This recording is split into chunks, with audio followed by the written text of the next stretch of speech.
Hello student, आज हम पढ़ेंगे प्रमुख विदेशी यात्री जो भारत आए थे और किस शासक के शासनकाल में आए थे या किस वंश में आए थे या किस दरबार में आए थे। मात्र लगभग 10 मिनट का वीडियो ये रहेगा, तो बड़े ध्यान से आप नाम सुनते चलिए और शासक का नाम भी याद रखेंगे। इतिहास इन्होंने पढ़ा होगा, उनको मालूम होगा शासकों के बारे में। आप लोगों ने चंद्रगुप्त द्वितीय विक्रमादित्य,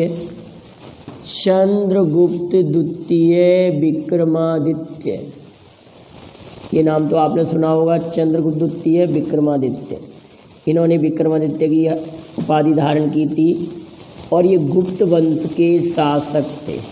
हर्षवर्धन का भी नाम सुना है एक आप लोगों ने। हर्षवर्धन कन्नौज पर शासन किया था और भारत में अर्धकुंभ की शुरुआत की थी। हर्षवर्धन भी स्वयं एक राइटर थे और इनके दरबारी कौन थे? बाणभट्ट इनके दरबारी थे।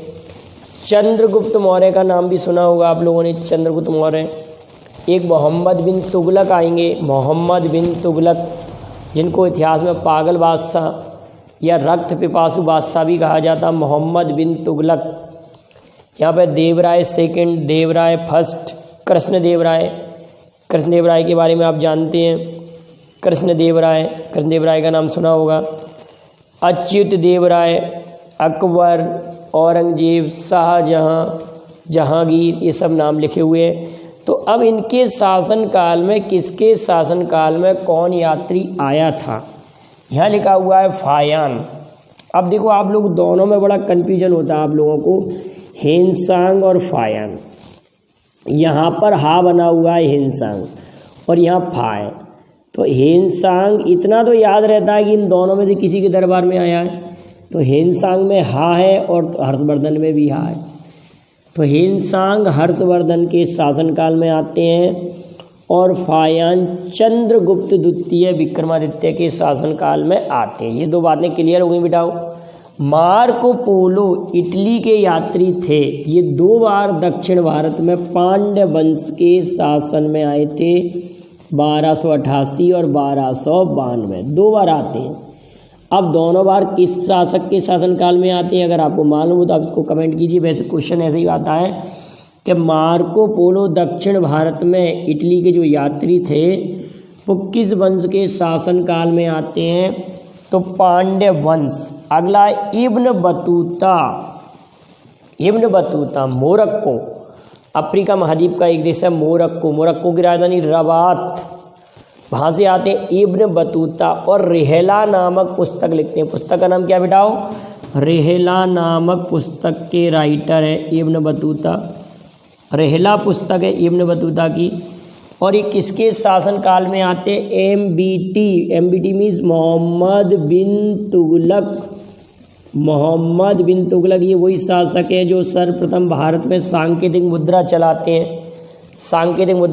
हैं। इनके शासनकाल में दक्षिण भारत में विजयनगर साम्राज्य की स्थापना होती है। इन्हीं के शासनकाल में इब्न बतूता आते हैं जो मोरक्को के यात्री होते हैं। अगली इंपॉर्टेंट बात है मेगस्थनीज, सेलूकस निकेटर का राजदूत। मेगस्थनीज सेलूकस निकेटर का राजदूत, इंडिका का राइटर, इंडिका का लेखक, चंद्रगुप्त मौर्य के दरबार में आते हैं। चंद्रगुप्त मौर्य वंश के शासक चंद्रगुप्त मौर्य के। अब कुछ ये तो याद हैं आप लोगों को। अब अब्दुल रज्जाक ईरान या फारस कहते हैं। ये देवराय द्वितीय के वेरी वेरी इंपॉर्टेंट है। अब्दुल रज्जाक देवराय द्वितीय। और निकोलो कॉन्टी इटली के, ये देवराय फर्स्ट। कौन से कॉन्टी? निकोलो कॉन्टी इटली, देवराय फर्स्ट, याद कर लीजिए। और अब्दुल रज्जाक देवराय द्वितीय, यहाँ द्वितीय पहले लिख दिया हमने, फर्स्ट बाद में लिखा है, याद कर लीजिए आप। एडवर्ड बारबोसा, ये जितने भी इधर लिखे हुए हैं, डेमोगी पायस, नूनीज, एंथोनी मानसेरात, एडवर्ड बारबोसा पुर्तगाल के थे। बारबोसा कृष्णदेवराय के शासनकाल में। डोमिगो पायस, ये भी कृष्णदेवराय के शासनकाल में। अब आप एक बात कमेंट करेंगे कि कृष्णदेवराय के 8 तेलुगु कवियों को क्या कहा जाता है। कृष्णदेवराय के 8 तेलुगु कवियों को क्या कहा जाता है, जिसमें से एक प्रमुख कवि थे तेनाली रामा। और एक बात और कमेंट करेंगे कि कृष्णदेवराय किस वंश के थे। और अकबर भी इनके बारे में लिखता है, अपने जो आत्मकथा लिखता है अकबर अपनी जो आत्मकथा लिखता है उसमें ये लिखता, अकबर नहीं, बाबर जो अपनी आत्मकथा लिखता है, मुगल वंश का जो शासक होता है बाबर अपनी आत्मकथा में लिखता है कि मैं दक्षिण अभियान नहीं करता क्योंकि दक्षिण भारत में कृष्णदेवराय नाम के एक शक्तिशाली शासक शासन कर रहे होते हैं। कौन करता है? अकबर नहीं करता बेटा, बाबर। अकबर भूल गया था अभी मुझसे। तो एडवर्ड बारबोसा, बाबर से भी याद हो जाएगा, बारबोसा और डोमिंगो पाए दोनों ही पुर्तगाल के थे, कृष्णदेवराय के शासनकाल में आते हैं। नूनीज आते हैं, ये भी पुर्तगाल के। अच्युत देवराय के शासनकाल में आते हैं। एंथोनी मानसेरात पुर्तगाल के थे, मानसेरात एंथोनी अकबर के शासनकाल में आते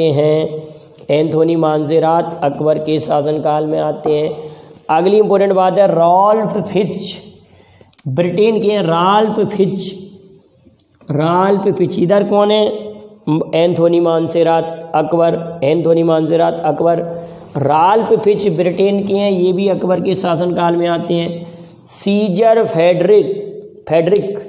फेडरिक पुर्तगाल के हैं और ये विजयनगर साम्राज्य में आते हैं। शासक का नाम आप कमेंट करिए अगर मालूम हो, वैसे क्वेश्चन ऐसे ही आया था। सीजर फेडरिक नामक पुर्तगाली विजयनगर साम्राज्य में आता है, सीजर फेडरिक। कैप्टन हॉकिंस सबसे ज़्यादा इम्पोर्टेंट है और ये जेम्स प्रथम के राजदूत होते हैं। 1605 में ये वहाँ से चलते हैं जब अकबर भारत में शासन कर रहा होता है।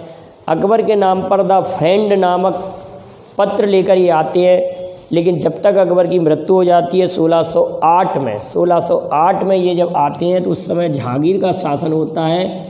तो पूछा जाता है कैप्टन हॉकिंस किसके दरबार में आते हैं? जहांगीर। और किसके लिए पत्र लिखकर लाते हैं? अकबर के लिए। ठीक है, और कहाँ के हैं? ब्रिटेन के। विलियम फिच भी ब्रिटेन के हैं और जहांगीर के शासनकाल में। निकोलस डाउटन भी जहांगीर के शासनकाल में। सर टॉमस रो भी जहांगीर के शासनकाल में। सभी ये ब्रिटेन के हैं। Sir Thomas Roe, Edward Terry भी ब्रिटेन के हैं। किसके शासनकाल में? जहांगीर के शासनकाल। तो आप एक साथ इसकी कोई ट्रिक बना लेना, captain, William, Nicholas, sir Thomas Roe, Edward Terry. 1 2 3 4 5 5 Britain के यात्री आए जहांगीर के शासनकाल में। Edward Terry, Thomas Roe, Nicholas Downton, William Fitch, ये सभी किसके शासनकाल में आते हैं? जितने भी हमने देखे हैं सभी के सभी जहांगीर के शासनकाल के हैं ये। पीटर मुंडी जो कि इटली के थे, शाहजहां के शासनकाल में आते हैं। पीटर मुंडी, क्लियर है। ट्रे बर्नियर जो कि फ्रांस के थे, 1641 से 1687 तक रहते हैं। शाहजहां और औरंगजेब दोनों के शासनकाल में रहते हैं ट्रे बर्नियर। और मनुची, इटली का जो था मनुची, औरंगजेब के शासनकाल में आता है। इटली का मनुची, औरंगजेब। और बर्नियर जो कि फ्रांस के थे, यहाँ थे ट्रे बर्नियर, औरंगजेब। और वर्नियर भी, औरंगजेब। ट्रे बर्नियर पहले शाहजहां के शासनकाल में आते। वर्नियर, ट्रे बर्नियर कौन? औरंगजेब। दोनों ही फ्रांस के रहते हैं, लेकिन ट्रे बर्नियर जो होते हैं वो शाहजहां के शासनकाल में आते हैं। मनुची औरंगजेब के शासनकाल। अब क्या करेंगे, आप इनको याद कैसे होगा? एक दिन में ही आप इसको लर्न नहीं कर पाएंगे बेटा। आप बार बार पर इन यात्रियों के नाम लिखेंगे और उसके लिए ऑप्शन बना के रखेंगे और सामने उसको टिक करेंगे, याद रखेंगे किसी ना किसी ट्रिक पर। कुछ तो आपको याद हो गए होंगे और आप इसको 1-2 बार देखेंगे वीडियो को, इसको नोट्स बना लेंगे तो आपको याद हो जाएगा। वीडियो पसंद आए तो लाइक शेयर करें। Thank you very much. जय हिंद, जय भारत। और आप इसका स्क्रीनशॉट ले लें।